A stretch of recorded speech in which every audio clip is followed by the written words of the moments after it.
سلطان صلاح الدین ایوبی کئی قاتلانہ حملوں میں بال بال بچ گیا۔ اصل کہانی سنانے سے پہلے یہ ضروری معلوم ہوتا ہے کہ ان واقعات سے پہلے کے دور کو دیکھا جائے۔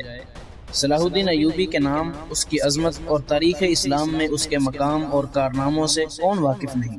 ملت اسلامیہ تو اسے بھول ہی نہیں سکتی، مسیحی دنیا بھی اسے ہمیشہ یاد رکھے گی۔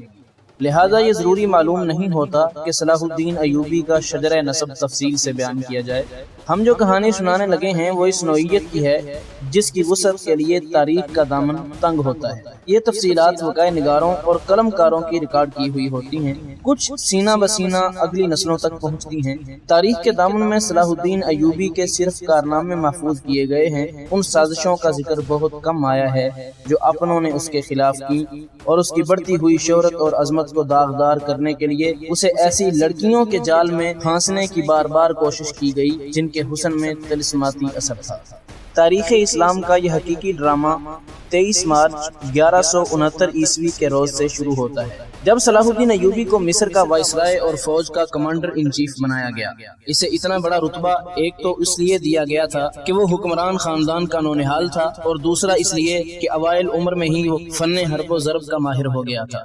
سپاہ گری ورثے میں پائی تھی، اس کے ذہن میں حکمرانی معنی بادشاہی نہیں، اسلام کی پاسبانی اور قوم کی عظمت اور فلاح و بہبود تھی۔ اس کا جب شعور بیدار ہوا تو پہلی خدش یہ محسوس کی کہ مسلمان حکمرانوں میں نہ صرف یہ کہ اتحاد نہیں بلکہ وہ ایک دوسرے کی مدد سے بھی گریز کرتے تھے۔ وہ عیاش ہو گئے تھے۔ شراب اور عورت نے جہاں ان کی زندگی رنگین بنا دی تھی، وہاں عالم اسلام اور خدا کے اس عظیم مذہب کا مستقبل تاریک ہو گیا تھا۔ ان امیروں، ان کے وزیروں اور ان مشیروں کے حرم غیر مسلم لڑکیوں سے بھرے ہوئے تھے۔ زیادہ تر لڑکیاں یہودی اور عیسائی تھیں جنہیں خاص تربیت دے کر ان حرموں میں داخل کیا گیا تھا۔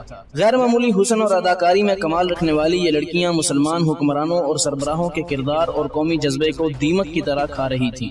اس کا نتیجہ یہ تھا کہ صلیبی، جن میں فرینک یعنی فرنگی خاص طور پر قابل ذکر ہیں، مسلمانوں کی سلطنتوں کے ٹکڑے ہڑپ کرتے چلے جا رہے تھے، اور بعض مسلم حکمران شاہ فرینک کو سالانہ ٹیکس یا جزیہ ادا کر رہے تھے جس کی حیثیت غنڈہ ٹیکس کی سی تھی۔ صلیبی اپنی جنگی قوت کے رعب سے اور چھوٹے موٹے حملوں سے حکمرانوں کو ڈراتے رہتے، کچھ علاقے پر قبضہ کر لیتے، تاوان اور ٹیکس وصول کرتے تھے۔ ان کا مقصد یہ تھا کہ آہستہ آہستہ دنیا اسلام کو ہڑپ کر لیا جائے۔ مسلمان حکمران اپنی رعایا کا خون چوس کر ٹیکس ادا کرتے رہتے تھے۔ ان کا مقصد یہ تھا کہ انہیں عیش و عشرت میں پریشان نہ کیا جائے۔ فرقہ پرستی کے بیج بھی بو دیے گئے تھے۔ ان میں سب سے زیادہ خطرناک فرقہ حسن بن سوا کا تھا، جو صلاح الدین ایوبی کی جوانی سے 1 صدی پہلے مارز وجود میں آیا تھا۔ یہ مفاد پرستوں کا فرقہ تھا، بے حد خطرناک اور پر اسرار لوگ اپنے آپ کو فدائی کہتے تھے، جو بعد میں حشیشیین کے نام سے مشہور ہوئے، کیونکہ وہ حشیش نام کی ایک نشہ آور شے سے دوسروں کو اپنے جال میں پھانستے تھے۔ صلاح الدین ایوبی نے مدرسہ نظام الملک میں تعلیم حاصل کی۔ یاد رہے کہ نظام الملک دنیا اسلام کی ایک سلطنت کے وزیر تھے۔ یہ مدرسہ انہوں نے قائم کیا تھا جس میں اسلامی تعلیم دی جاتی اور بچوں کو اسلامی نظریات اور تاریخ سے بہرہور کیا جاتا تھا۔ ایک مورخ ابن الاطہر کے مطابق نظام الملک حسن بن سوا کے فدائیوں کا پہلا شکار ہوئے تھے، کیونکہ وہ رومیوں کی توسیع پسندی کی راہ میں چٹان بنے ہوئے تھے۔ رومیوں نے 1091 عیسوی میں انہیں فدائیوں کے ہاتھوں قتل کرا دیا۔ ان کا مدرسہ قائم رہا۔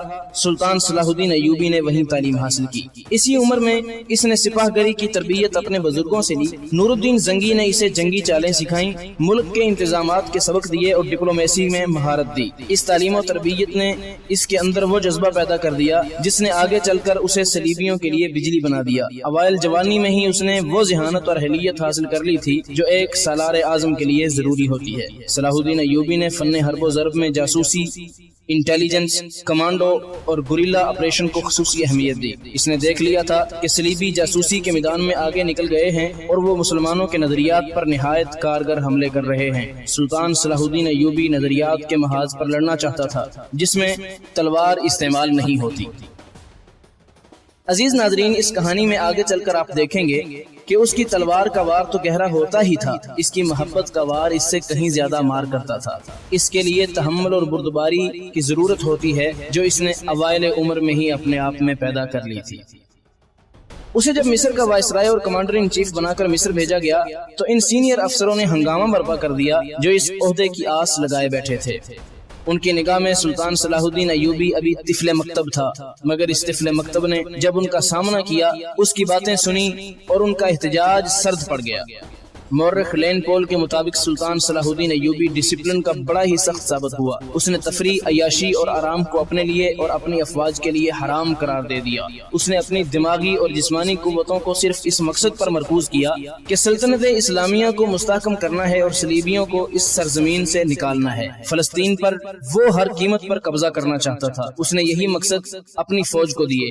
مصر کا وائسرائے بن کر اس نے کہا، خدا نے مجھے مصر کی سرزمین دی ہے، اس کی ذات باری مجھے فلسطین بھی ضرور عطا کرے گی. مگر مصر پہنچ کر اس پر انکشاف ہوا کہ اس کا مقابلہ صرف صلیبیوں سے نہیں بلکہ اپنے مسلمان بھائیوں نے بھی اس کی راہ میں بڑے بڑے حسین جال بچھا رکھے ہیں جو صلیبیوں کے عزائم اور جنگی قوت سے زیادہ خطرناک ہیں.